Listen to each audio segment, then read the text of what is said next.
नमस्कार, स्वागत है आप सभी का हमारे YouTube चैनल पर। क्राइम की खास सीरीज में आज हम बात करने वाले हैं एक ऐसे मर्डर केस की जिसने प्यार के पवित्र रिश्ते को तार-तार कर दिया। स्टोरी में आगे बढ़ने से पहले हमारे YouTube चैनल को सब्सक्राइब करें और अगर आपको कहानी पसंद आए तो लाइक करना ना भूलें। तो चलिए आज की कहानी शुरू करते हैं। कहानी है महालक्ष्मी की। बेंगलुरु में हुई महालक्ष्मी की हत्या ने पूरे देश को हिलाकर रख दिया था। यह सिर्फ एक मर्डर केस नहीं है, बल्कि रिश्तों की अनबन और गुस्से के इंतहा की हद है। एक खूबसूरत प्रेम कहानी का ऐसा खौफनाक अंजाम शायद किसी ने सोचा भी नहीं था। आइए जानते हैं इस दिल दहला देने वाले केस की पूरी सच्चाई। महालक्ष्मी एक स्वतंत्र और आत्मनिर्भर महिला थी और मुक्ति रंजन राय एक IT प्रोफेशनल। 6 महीनों से दोनों रिलेशनशिप में थे, लेकिन जब महालक्ष्मी ने अपने रिश्ते को नाम देना चाहा और मुक्ति से शादी की बात की तो मुक्ति इस बात से कतराने लगा। उसे इस बात का शक था कि महालक्ष्मी का किसी और से अफेयर चल रहा है। हालांकि आपको बता दें कि महालक्ष्मी पहले से शादीशुदा थी, लेकिन उसके पति को शक था कि वो किसी और के साथ रिलेशनशिप में है। इस वजह से महालक्ष्मी का तलाक हो चुका था, जिसके बाद महालक्ष्मी मुक्ति के साथ रिलेशनशिप में आई थी और महालक्ष्मी की एक बेटी भी थी। पहली शादी के टूटने और प्रेमी का भी उस पर इल्जाम लगाने की वजह से वो काफी गुस्से में रहने लगी थी। दोनों के बीच इन छोटी छोटी बातों पर झगड़े बढ़ने लगे और ये रिश्ता धीरे धीरे जहरीला होता चला गया।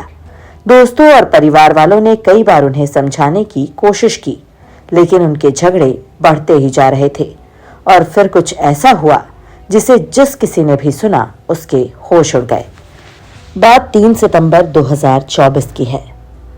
3 सितंबर की रात को बेंगलुरु के कोरामंगला इलाके में महालक्ष्मी और मुक्ति के बीच एक बार फिर बहस छिड़ गई, लेकिन इस बार बहस इतनी बढ़ गई कि गुस्से में आकर मुक्ति ने महालक्ष्मी की हत्या कर दी। पुलिस को जांच में पता चला कि हत्या के बाद मुक्ति ने शव को ठिकाने लगाने के लिए इंटरनेट पर वीडियो और तरीकों की तलाश की और उसने महालक्ष्मी के शव को 59 टुकड़ों में काटकर फ्रिज में छिपा दिया।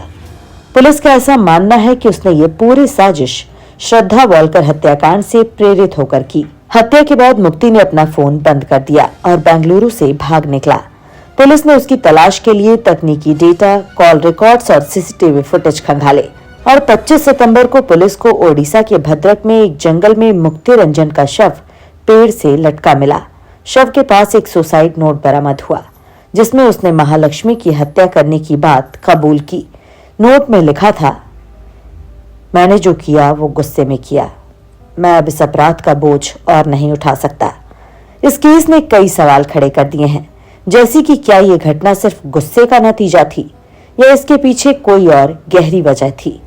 पुलिस को जांच में पता चला कि मुक्ति ने मानसिक स्वास्थ्य संबंधी समस्याओं से जूझते हुए कभी मदद नहीं मांगी। वहीं महालक्ष्मी के दोस्तों ने बताया कि वो मुक्ति की बदली हुई हरकतों से डरी हुई थी, लेकिन उसे लगा कि सब कुछ ठीक हो जाएगा। ये केस सिर्फ अपराध की ही नहीं, बल्कि समाज में बढ़ते मानसिक तनाव, रिश्तों में संवाद की कमी और गलतफहमियों की गहराई को दिखाता है। बेंगलुरु मर्डर केस एक चेतावनी है। गुस्से और अविश्वास से रिश्ते खत्म नहीं होते, बल्कि जानलेवा भी बन सकते हैं। ये समय है कि हम अपने रिश्तों को बेहतर संवाद, सहनशीलता और समझ के जरिए संभालें। क्या ये सिर्फ एक व्यक्तिगत घटना थी या समाज में बढ़ते गुस्से और अवसाद की एक और कड़ी? अपनी राय हमें कमेंट में जरूर बताएं। क्राइम से जुड़ी ऐसी ही कहानियों के लिए हमसे जुड़े और अगर आपको हमारी मेहनत पसंद आई हो तो हमारे चैनल को सब्सक्राइब करें और बेल आइकन दबाएं। मिलते हैं अगले वीडियो में किसी और कहानी के साथ। तब तक के लिए नमस्कार।